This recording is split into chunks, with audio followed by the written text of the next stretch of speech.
Hi all, welcome back to the channel Anu's life style. ಇದು Sunday ವ್ಲಾಗ್ನ ನಾನು ನಿಮ್ಮ ಜೊತೆ ಶೇರ್ ಮಾಡ್ಕೋತಾ ಇದ್ದೀನಿ. ಫೈನಲಿ ಊರಿಗೆ ಹೋಗೋವಂಥ ದಿನ ಬಂದೇ ಬಿಡ್ತು. ಇವತ್ತು ಷಷ್ಠಿ. ಇಲ್ಲಿ ಪೂಜೆ ಮುಗಿಸಿ ಅಲ್ಲಿಗೆ ಹೋಗೋಣ ಅಂದ್ಕೊಂಡ್ವಿ, ಬಟ್ ಇವತ್ತು ಅಮ್ಮ ಅವರು ಇರೋಲ್ಲ. ಹಂಗಾಗಿ ಇವತ್ತು ಷಷ್ಠಿ ಮಾಡೋದು ಬೇಡ, ಇನ್ನೊಂದು ದಿವಸ ಮಾಡ್ಕೊಳ್ಳೋಣ, ನಾಳೆ ಮಾಡೋಣ, ಇಲ್ಲಾಂದರೆ ಚಿಕ್ಕ ಷಷ್ಠಿ ಮಾಡೋಣ ಅಂತ ಡಿಸೈಡ್ ಆಗಿತ್ತು. ಪೂಜೆ ಅಷ್ಟರಲ್ಲಿ ಊರಿಗಾದರೂ ಹೋಗೋಣ ಅಂದ್ಕೊಂಡ್ರೆ ಅನ್ಫಾರ್ಚುನೇಟ್ಲಿ ಅದು ಸಹ ಆಗಲಿಲ್ಲ. ಯಾಕಂದರೆ ಹಬ್ಬಿ ಬರೋದು ಲೇಟ್ ಆಯಿತು, ಮತ್ತು ಊರಿಗೆ ಹೋಗೋ ಅಷ್ಟರಲ್ಲಿ ಲೇಟ್ ಆಗಿದ್ದ ಕಾರಣ ಊರಲ್ಲೂ ಷಷ್ಠಿ ಮಾಡೋಕ್ಕಾಗಲಿಲ್ಲ. ಹಾಗಾಗಿ ಚಿಕ್ಕ ಷಷ್ಠಿನೇ ಮಾಡ್ಕೋಬೇಕು. ಇವತ್ತು ಊರಿಗೆ ಹೋಗೋಣ ಅಂದ್ಬಿಟ್ಟು ಬೆಳಗ್ಗೆ ಸ್ವಲ್ಪ ಬೇಗನೆ ಇದ್ದಿದ್ವಿ. ಅಮ್ಮ ಸಹ ಇರಲ್ಲ ಇವತ್ತು, ಅವರು ಸ್ವಲ್ಪ ಪರ್ಸ್ನಲ್ ಪ್ರಾಬ್ಲಮಿಂದ ಊರಿಗೆ ಹೋಗಬೇಕಾಗಿತ್ತು. ನಾನು ಎದ್ದೋಳೋ ಅಷ್ಟರಲ್ಲಿ ಮನೆ ಬಾಗಿಲು ಎಲ್ಲ ಕಸ ಗುಡಿಸಿ ಕ್ಲೀನಾಗಿ ಫುಲ್ಲು ತೊಳ್ಕೊಬಂದಿದ್ರು. ಇವತ್ತು ಸಿಕ್ಕಾಪಟ್ಟೆ ಅಂದರೆ ಸಿಕ್ಕಾಪಟ್ಟೆ ಮಂಜು ತುಂಬಾ ಹಿಡಿದ್ಬಿಟ್ಟಿತ್ತು, ಏನು ಕಾಣಿಸ್ತಾನೆ ಇಲ್ಲ. ಅಂದರೆ ಚಳಿ ಅಂತೂ ಎಷ್ಟು ಚಳಿ ಆಗ್ತಾಯಿತ್ತು. ಆ ಚಳಿಲಿ ಜಾಸ್ತಿ ಇದು ಮಾಡಿದ್ರಿಂದ ನಮ್ಮಮ್ಮ ಫುಲ್ಲು ಚಳಿ ಆಗ್ಬಿಟ್ಟಿರ್ತೈತೆ ಅಂದ್ಬಿಟ್ಟು ತಣ್ಣೀರಲ್ಲಿ ಕೈ ಆಡಿದ್ರಿಂದ ಅದಕ್ಕೆ ಬಿಸಿ ಬಿಸಿ ಕಾಫಿ ಮಾಡ್ಕೊಳ್ಳೋಣ ಅಂದ್ಬಿಟ್ಟು ಕಾಫಿಗೆ ಇಟ್ಟಿದ್ದೆ. ಇಲ್ಲಿ ನೋಡ್ಬೋದು ಹೊರಗಡೆ ಬಂದಿದ್ದೀನಿ, ಫುಲ್ಲು ರೋಡು ಮನೆ ಮುಂದೆ ಎಲ್ಲ ಕ್ಲೀನಾಗಿ ತೊಳ್ಕೊಂಬಂದ್ಬಿಟ್ಟಿದ್ರು. ಈಗ ಕಾಫಿ ಕುಡಿದು ಮತ್ತೆ ಎಲ್ಲ ಕೆಲಸಗಳು ಮುಂದುವರಿಸ್ಬೇಕು. ಯಾಕಂದರೆ ಅಮ್ಮವರು ಎಲ್ಲ ಹೊರಗಡೆ ಹೋಗ್ತಾರೆ. ನಾವು ಊರಿಗೆ ಹೋಗೋ ಅಷ್ಟರಲ್ಲಿ ಅಮ್ಮ ಅವ್ರು ಇರೋಲ್ಲ. ಈಗಾಗಲೇ 10 o'clock ಆಯಿತು. ಮನೇಲಿ ಅನ್ನ ಮಾಡಿ ಮಜ್ಜಿಗೆ ಒಗ್ಗರಣೆ ಹಾಕಿದ್ವಿ ಅಷ್ಟೇ. ಅಮ್ಮ ಅವರು ಎಲ್ಲ ರೆಡಿ ಆಗ್ತಾಯಿದ್ರು. ನಾನು ಅಷ್ಟರಲ್ಲಿ ಮಗುಗೆ ಬ್ರೇಕ್ಫಾಸ್ಟ್ ಮುಗಿಸಿ ಅವಳನ್ನು ಮಲಗಿಸಿದ್ದೆ. ನಾವು ಸ್ನಾನ ಮಾಡ್ಕೊಂಡ್ಬಿಡೋಣ ನಮ್ಮಮ್ಮವ್ರು ಇದ್ದಂಗೆ ಅಂತ. ಎಲ್ಲ ಸ್ನಾನ ಮಾಡಿ ನಮ್ಮಮ್ಮವರು ಹೋದ್ರು, ಅದನ್ನು ವೀಡಿಯೋ ಮಾಡ್ಕೊಳಕ್ಕಾಗಿಲ್ಲ. ಅಷ್ಟರಲ್ಲಿ ನವಿಯವ್ರು ಬಂದರು. ಮತ್ತೆ ವ್ಲಾಗ್ ಕಂಟಿನ್ಯೂ ಮಾಡ್ತೀನಿ, ಬನ್ನಿ. Navi, what are you feeling about my ಊರಿಗೆ ಹೋಗೋದಕ್ಕೆ? ಹೊಸಳಿಗೆ ಬರೋಕ್ಕೆ ಬೇಜಾರು ಇನ್ಮೇಲೆ ಅಷ್ಟೇ. ಫೋನ್ ಮಾಡ್ತಾ ಇರ್ತೀನಿ ಬಿಡೆ. ಹೆಂಗವ್ರು ನಿಮ್ಮ ಯಜಮಾನ್ರು? ಈಗ ಸ್ವಲ್ಪ ಪರವಾಗಿಲ್ಲ, ಓಡಾಡ್ತಾರೆ ಇವಾಗ. ನೀನು ಅಲ್ಲೇ ನೋಡ್ಬೇಕು ತಾನೆ ಚಿನ್ನಿ, ಎಲ್ಲ ಕರೆಂಟ್ ಇಲ್ಲ, ಮಗು ನೀರು ತಕ. ಎಷ್ಟು ಚೆನ್ನಾಗಿ ನೋಡ್ತಾವಳು ನೋಡು.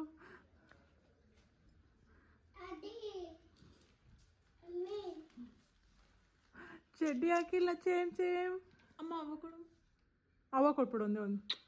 ಅವ್ವ ಚಿನಿ ಮಮ್ಮಿಗೆ ಅಲ್ಲಿ ತೋರಿಸು. ಅವಳು ನಮ್ಮ ಅಪ್ಪಗೆ ಅಂತ ಏನು ಅವಲಕ್ಕಿಯಲ್ಲಿ ಬಿಸಿಬೇಳೆಭಾತ್ ಮಾಡ್ಕೊಂಬಂದಿದ್ಲು. ಅವಳಂತೂ ಚೆಫ್ ಆಗ್ಬಿಟ್ಟವಳೆ, ಸಖತ್ತಂಗೆ ಮಾಡ್ತಾಳೆ ಎಲ್ಲನೂ. ಏನೋ ರೆಡಿ ಪೌಡರ್ ತಗೊಳ್ಳೋದೇ ಇಲ್ಲ, ಎಲ್ಲ ಮನೆಯಲ್ಲೇ ಮಾಡ್ಕೊಳ್ಳೋದು. ಬಿಸಿಬೇಳೆಭಾತ್ ಮಾಡ್ಕೊಂಬಂದಿದ್ಲು. ಸ್ವಲ್ಪ ಡ್ರೈ ಅನಿಸ್ತು, ಯಾಕಂದರೆ ಅಲ್ಲಿಂದ ಇಲ್ಲಿಗೆ ಬರೋ ಅಷ್ಟರಲ್ಲಿ ಅವಲಕ್ಕಿ ಎಲ್ಲ ನೀರೆಲ್ಲ ಅಬ್ಸರ್ವ್ ಮಾಡ್ಕೊಂಬಿಟ್ಟಿರ್ತಲ್ಲ. ಹಂಗಾಗಿ ಟೇಸ್ಟ್ ವೈಸ್ ಮಾತ್ರ ಸಖತ್ತಾಗಿತ್ತು. ನಮ್ಮ ಅಪ್ಪಗೆ ಅಂತ ಮಾಡ್ಕೊಂಬಂದಿದ್ಲು. ಅವರು ಅನ್ನ ಮಜ್ಜಿಗೆ ತಿಂದ್ಬಿಟ್ಟು ಹೋಗಿದ್ರಿಂದ ಬಿಸಿಬೇಳೆಭಾತ್ ನಾನೇ ಸ್ವಲ್ಪ ತಿಂದ್ಬಿಟ್ಟು ಇನ್ನು ಸ್ವಲ್ಪ ನಮ್ಮ ಅಪ್ಪಂಗೆ ಅಂತ ಇಟ್ಬಿಟ್ಟು ಬಂದೆ. ಟೇಸ್ಟ್ ಮಾತ್ರ ಆಸಮ್ ಆಗಿತ್ತು.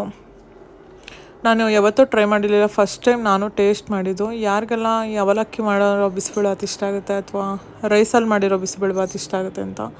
ನನಗೇನು ಅಷ್ಟು ಡಿಫ್ರೆನ್ಸ್ ಅನಿಸಲ್ಲ, ಎರಡೂ ಸೇಮ್ ಟೇಸ್ಟೇ ಇದೆ. ಅಂದರೆ ಅವಲಕ್ಕಿ ಸ್ವಲ್ಪ ಚೆನ್ನಾಗಿ ತೊಳೆದು ಹಾಕ್ಬೇಕಷ್ಟೆ.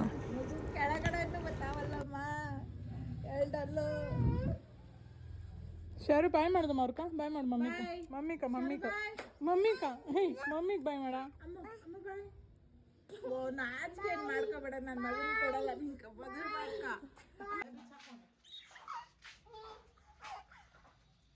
ಬಾಯ್ ನವಿ.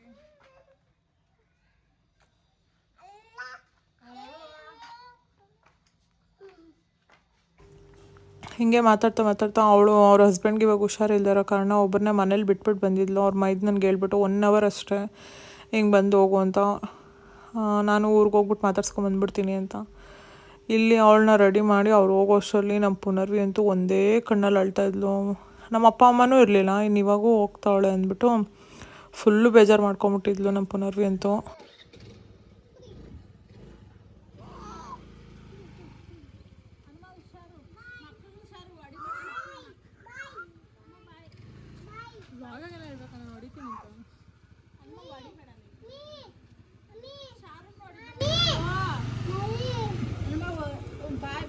ಉಮ್ಮ ಕೊಟ್ಬಿಡು ಮಮ್ಮಿಕ. ಉಮ್ಮ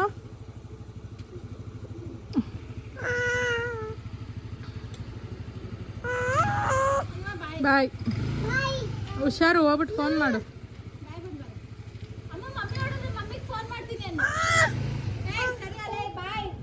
ಬಾಯ್ ಮಾಡು, ಬಾಯ್. ಅಯ್ಯೋ ಅವಳಿಗೆ ಬೇಜಾರಾಗ್ತೈತೆ.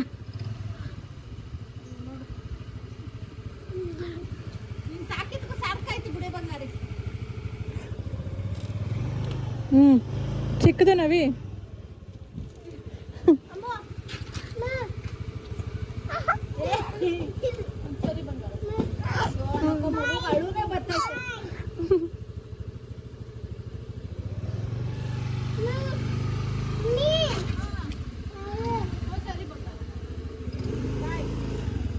ಬತ್ತಾಳೆ ಬಾಮ್ಮ ಪುನೋ. ಏ ಅಮ್ಮ,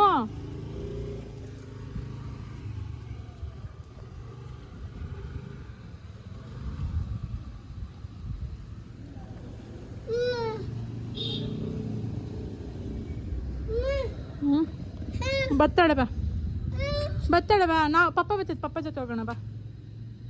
ಬಾ ಸ್ನಾನ ಮಾಡ್ಕೊಂಡು ಇವಾಗ ನಾವು ರೆಡಿ ಆಗ್ಬೋದು. ನಮ್ದೆಲ್ಲ ಆಯ್ತು, ಇನ್ನು ಶಾರು ತಪ್ಪಿಳ್ದೈತೆ ಅಷ್ಟೇ. ಶಾರು ಜಿಜ್ಜಿ ಮಾಡ್ಕೊಂಡು ಪಪ್ಪ ಬರೋಸಾಗ ರೆಡಿ ಆಗ್ಬಿಟ್ಟು ಊರು ಹೋಗೋದು. ಬಾಯ್ ಮೇಡಮ್, ಬಾಯ್.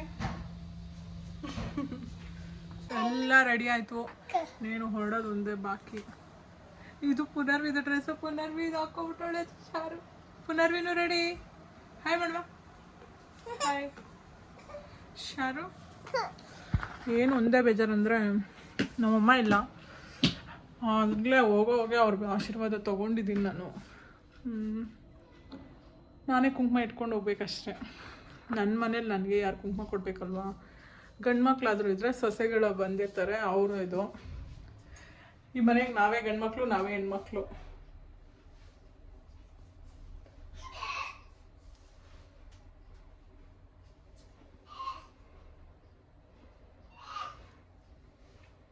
ನಾನು ಬೆಳೆದಿದ್ದ ಮನೆ, ನಾನು ಹುಟ್ಟಿದ ಮನೆ. ನಮ್ಮ ಅಪ್ಪ ಅಮ್ಮ ಯಾವಾಗಲೂ ನೆಮ್ಮದಿಯಾಗಿ ಆರೋಗ್ಯವಾಗಿ ಶಾಂತಿಯಾಗಿರಲಿ ಅಂತ ಬೇಡ್ಕೊತೀನಿ.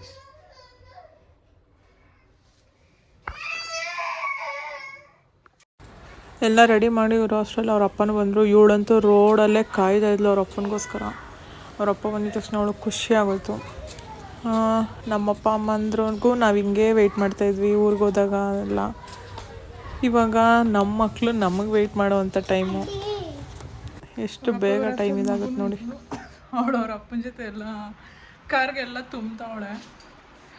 ಅರ್ಧ ಮನೆ ಖಾಲಿ ಆಗೋಯ್ತು ತಾನೇ ಮಾಷಾರು.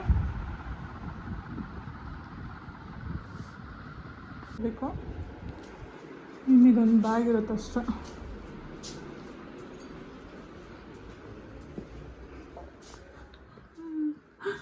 ಇಲ್ಲಿದ್ದ ಬಟ್ಟೆ ಎಲ್ಲ ಖಾಲಿ ಖಾಲಿ ಖಾಲಿ. ನಿಜ ಖಾಲಿ ಒಂದಿರುತ್ತೆ, ಅದು ನೆಕ್ಸ್ಟ್ ಟೈಮ್ ಬಂದಾಗ ತೊಗೊಂಡೋಗ್ತೀನಿ. ಖಾಲಿ ಖಾಲಿ ಖಾಲಿ. ಕಡೆಗೂ ಹೋಗೋ ಟೈಮ್ ಬಂತು. ಇವಾಗ ಮನೆಗೆ ಹೋಗಿ ಮತ್ತೆ ಹೋಗ್ತಾ ಬ್ಲಾಗ್ ಕಂಟಿನ್ಯೂ ಮಾಡ್ತೀನಿ. ಅದರ್ವೈಸ್ ಮನೇಲಿ ತುಂಬ ಅಂದರೆ ತುಂಬ ಬೇಜಾರಾಗ್ತಾಯಿತ್ತು.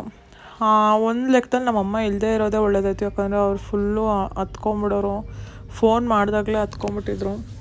ಇಲ್ಲಿ ನೋಡ್ಬೋದು ಎಷ್ಟು ಲಗೇಜ್ ಐತೆ ಅಂತ. ಕಾರಲ್ಲಿ ಕೂತ್ಕೊಳ್ಳೋಕ್ಕೆ ಜಾಗ ಇರಲಿಲ್ಲ, ಅಷ್ಟು ಲಗೇಜ್ ಫುಲ್ ಆಗಿಬಿಟ್ಟಿತ್ತು. ಅದಕ್ಕೆ ಪುನರ್ವಿ ಮುಂದೆ ಕೂತ್ಕೊಂಡಿದ್ಲು, ನಾನು ಇವಳು ಸ್ವಲ್ಪ ಫ್ರೀಯಾಗಿ ಹಿಂದೆ ಕೂತ್ಕೊಳ್ಳೋಣ ಅಂದ್ಬಿಟ್ಟು ಹಿಂದೆ ಕೂತ್ಕೊಂಡಿದ್ವಿ. ನಾವು ಊರಿಗೆ ಹೊರಡೋ ಅಷ್ಟರಲ್ಲಿ 3:30 ಆಗಿತ್ತು. ಬಿಸಿಲು ನೋಡ್ಬೋದು, ಬಿಸಿಲು ಚೆನ್ನಾಗಿ ಬಿಸಿಲು ಬರ್ತಾಯಿತ್ತು. ಅಷ್ಟು ಚಳಿ ಅನಿಸಲ್ಲ, ಇಷ್ಟು ಮಾತ್ರ ಬಿಸಿಲು ಬಂದರೆ. ಪುನಃ ಶಾರ್ವರಿ ನಿದ್ದೆ ಮಾಡಿದ್ಲು, ಹಾಗಾಗಿ ಅವಳಿಗೇನೂ ಆಗಿಲ್ಲ. ಪುನರ್ವಿ ಫುಲ್ಲು ಮಲಗೇ ಬಿಟ್ಲು ಕಾರಲ್ಲಿ. ಊರಿಗೆ ಹತ್ತತ್ರ ಹೋಗ್ತಾ ಹೋಗ್ತಾ ಎದ್ದಿದ್ಲು ಮಾತಾಡಿಕೊಂಡು. ಇನ್ನೇನು ಮನೆ ಹತ್ರ ಬರಬೇಕು ಅಷ್ಟರಲ್ಲಿ ಮಲಗಿಬಿಟ್ಟಿದ್ಲು. ನಮ್ಮ ಯಜಮಾನ್ರು ಬರೋ ಅಷ್ಟರಲ್ಲಿ ಮನೆಯೆಲ್ಲ ಕ್ಲೀನ್ ಮಾಡಿ ಬಂದಿದ್ದರು. ಆದರೆ ಕಿಚನ್ ಮಾತ್ರ ಎಷ್ಟು ಗಲೀಜಾಗಿಬಿಟ್ಟಿತ್ತು ಗೊತ್ತಾ. ಆ ಪಾತ್ರೆ ತೊಳೆದೋಳಂತೂ ಅದು ಏನಕ್ಕಾದರೂ ಪಾತ್ರೆ ತೊಳೆದ್ಲು, ಅದು ಹೆಂಗೆ ಪಾತ್ರೆ ತೊಳೆದ್ಲು ಅನ್ನೋದೇ ಗೊತ್ತಿಲ್ಲ. ಏನು ಒಂದು ಚೂರು ಕ್ಲೀನ್ ಆಗಿರಲಿಲ್ಲ. ನಮ್ಮ ಯಜಮಾನ್ರಿಗಂತೂ ಬೈದೇ ಬಿಟ್ಟೆ ನಾನು, ಅದೇನು ಅಂತ ಪಾತ್ರೆ ತೊಳೆಸಿದ್ಯಾ, ಒಂದು ಚೂರು ಹೋಗಲಿಲ್ಲ ಕೊಳೆ, ಸುಮ್ಮನೆ ಕಾಸು ಕೊಟ್ಟ ಹಂಗೆ ಹಿಂಗೆ ಅಂತ.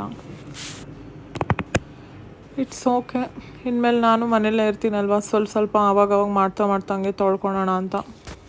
ಮಗಳು ನಿದ್ದೆ ಮಾಡಿದ್ಮೇಲೆ ಅವಳು ಫುಲ್ಲು ಗಲಾಟೆ ಮಾಡ್ತಾನೆ ಇರ್ತಾಳೆ ಯಾವಾಗ್ಲೂ. ಅದಕ್ಕೆ ಅವರಪ್ಪ ಅವಳ ಫೇವ್ರೆಟ್ ಸಾಂಗ್ ಪುಷ್ಪಾವತಿ ಸಾಂಗ್ ಹಾಕ್ಬಿಟ್ಟು ಅವಳಿಗೆ ಸಮಾಧಾನ ಮಾಡ್ತಾಯಿದ್ರು. ಅವಳಿಗೂ ಆರಾಮಾಗಿ ಖುಷಿಯಾಗಿದ್ಲು. ಅವಳಿಗೆ ಆ ಸಾಂಗ್ ಹಾಕಿದ ತಕ್ಷಣ ಒಂಥರ ಅಟೆನ್ಷನ್ ಆಗಿಬಿಡ್ತಾಳೆ. ಅದೇ ಚೆನ್ನಾಗಿ ನೋಡ್ತಾಳೆ ಆ ಸಾಂಗ್ನ. ನೋಡ್ಬೋದು ಎಷ್ಟು ರಾಶಿ ಇದಾವಂತ. ಇದನ್ನೆಲ್ಲ ಅದು ಯಾವಾಗ ಎತ್ತಿಡ್ತೀನೋ ಏನೋ ಒಂದು ಗೊತ್ತಿಲ್ಲ ನನಗಂತೂ. ನಂಗೆ ನಮ್ಮ ಅಮ್ಮ ಇಲ್ಲದೆ ಆಗ್ತಾನೆ ಇಲ್ಲ ಇರೋಕ್ಕೆ. ಇಟ್ಸ್ ಓಕೆ, ಎಲ್ಲರ ಹೆಣ್ಮಕ್ಳ ಜೀವನದಲ್ಲಿ ಇರಬೇಕಾದಿದೆ ಇದು. ನಾನು ಬಂದು ನನ್ನ ನಾರ್ಮಲ್ ರೊಟೀನ್ಗೆ ಡ್ರೆಸ್ ಚೇಂಜ್ ಮಾಡಿಕೊಂಡು, ಡ್ರೆಸ್ಸಲ್ಲಿದ್ದಾಗೆಲ್ಲ ಮಗುಗೆ ಫೀಡ್ ಮಾಡೋಕ್ಕೆ ಕಷ್ಟ ಆಗುತ್ತೆ. ಹಂಗಾಗಿ ನಾನು ನಾರ್ಮಲ್ ನೈಟಿ ಹಾಕ್ಕೊಬಿಟ್ಟೆ. ಮತ್ತು ಕಾರ್ ಬಿಟ್ಟು ಮನೆಗೆ ದಿನಸಿ ಎಲ್ಲ ತಗೊಂಬರಕ್ಕೆ ಹೋಗ್ಬೇಕಾಗಿತ್ತು. ಇವರು ರೇಷನ್ ಎಲ್ಲ ಖಾಲಿಯಾಗಿತ್ತು, ಯಾಕಂದರೆ ಯಾವಾಗೂ ತಂದು ವೇಸ್ಟ್ ಆಗ್ತಾಯಿತ್ತು. ಅದಕ್ಕೆ ಈ ಸರ್ತಿ ನೀನು ಮನೆಗೆ ಬಂದ ಮೇಲೇ ನಾನು ಹೋಗಿ ತೊಗೊಬರ್ತೀನಿ ಅಂತ ಹೇಳಿದ್ರು. ಇನ್ನು ಶಾರ್ವರಿಗೂ ನಿದ್ದೆ ಬಂದಿತ್ತು. ಸರಿ ಆಯ್ತು, ನೀವು ಹೋಗ್ಬಿಟ್ಟು ಹೋಗ್ರಿ, ಅಷ್ಟೊತ್ತು ಮಗುನ ಮಲಗಿಸ್ತೀನಿ ಅಂದ್ಬಿಟ್ಟು ನಾನು ಅವ್ರನ್ನ ಕಳಿಸ್ಕೊಟ್ಟು. ದೇವ್ರೆ, ನನಗಂತೂ ನಮ್ಮ ಅಮ್ಮ ಇಲ್ಲದೆ ಮಾಡೋಕ್ಕೆ ಏನೂ ಆಗ್ತಾಯಿಲ್ಲ ಕೆಲಸ. ಇವಾಗ ಟೈಮ್ ಬಂದು 7 o'clock ಆಯಿತು. ಇವಳಿಗೆ 7:30ಗೆ ಊಟ ಮಾಡಿಸೋದು. ಒಂದು ಸ್ವಲ್ಪ ಹೊತ್ತು ಮಲಗಿಸ್ಬಿಡ್ತೀನಿ. ನಿದ್ದೆ ಬಂದೈತೆ ಅವಳು ಪಾಪ. ಊರಲ್ಲಿದ್ದಾಗ ನಿದ್ದೆ ಮಾಡಿದ್ದವಳು. ಇವಾಗ ಮಲಗಿಸ್ಬಿಡ್ತೀನಿ. ಎಷ್ಟಾಗುತ್ತೋ ಅಷ್ಟು ಐಟಮ್ ಇವಾಗ ಸ್ವಲ್ಪ ಎತ್ತಿಟ್ಬಿಟ್ಟು ನಾಳೆಗೆ ಮುಂದುವರಿಸ್ತೀನಿ. ಸುಮ್ಮನೆ ಸ್ಟ್ರೆಸ್ ಮಾಡ್ಕೊಂಡ್ರೆ ನನ್ನ ಕೈಲಾಗಲ್ಲಪ್ಪ. ಓಕೆ, ಇವಾಗ ಇವಳನ್ನ ಮಲಗಿಸ್ಬಿಟ್ಟು ಎಷ್ಟಾಗುತ್ತೋ ಅಷ್ಟು ನೋಡ್ತೀನಿ. ಅವಳು ಮಲ್ಕೊಂಡು ಎದ್ದೋಳು ಅಷ್ಟರಲ್ಲಿ ಎಷ್ಟಾಗುತ್ತೋ ಅಷ್ಟು ಕೆಲಸ ಮಾಡ್ಕೋಬೇಕು. ಅವಳು ಇದ್ಮೇಲೆ ಊಟ ಮಾಡಿಸೋದು. ಇವಾಗ ಅವರಪ್ಪ ಹೇಳಿದ್ನಲ್ವ, ರೇಷನ್ ತಗೊಂಬರಕ್ಕೆ ಹೋಗೋರೆ. ಆಲ್ಮೋಸ್ಟ್ ಎಲ್ಲ ಐತೆ, ಅಕ್ಕಿ ಮತ್ತು ತರಕಾರಿ ಏನಿಲ್ಲ, ಅದೆಲ್ಲ ತಗೊಂಬರಕ್ಕೆ ಹೋಗೋರೆ. ಈ ಬ್ಲಾಗ್ನ ಇಲ್ಲಿಗೆ ಏನು ಮಾಡ್ತೀನಿ. ನಾಳೆ ಮತ್ತೆ ಬ್ಲಾಗ್ನ ಕಂಟಿನ್ಯೂ ಮಾಡ್ತೀನಿ. ಬ್ಲಾಗ್ ಕಂಟಿನ್ಯೂ ಮಾಡುವಾಗ ಎಷ್ಟಾಗಿರುತ್ತೋ ಅಷ್ಟು ನಾನು ನಿಮ್ಮ ಜೊತೆ ಶೇರ್ ಮಾಡ್ಕೊತೀನಿ, ಹೇಗಾಗಿದೆ ಮನೆ ಅಂತ.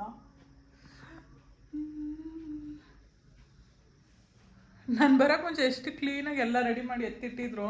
ನನ್ನ ಮಗಳೆಲ್ಲ ಫುಲ್ಲು ಚಲಾಪಿಲಿ ಮಾಡಾಕ್ಬಿಟ್ಟವಳೆ. ಇನ್ನೇನು ಮಾಡೋಕ್ಕಾಗಲ್ಲ. ಎಷ್ಟಾಗುತ್ತೋ ಅಷ್ಟು ಎತ್ತಿರ್ತೀನಿ. ಬ್ಲಾಗ್ ಇಷ್ಟ ಆದರೆ ಲೈಕ್ ಮಾಡಿ, ಶೇರ್ ಮಾಡಿ, ಸಬ್ಸ್ಕ್ರೈಬ್ ಮಾಡ್ಕೊಳ್ದೆ ನೋಡ್ತಾರೆ ಸಬ್ಸ್ಕ್ರೈಬ್ ಮಾಡ್ಕೊಂಡು ನೋಡಿ. Thank you for watching. Next ವ್ಲಾಗಲ್ಲಿ ಮೀಟ್ ಆಗ್ತೀನಿ. Thank you for watching. Bye.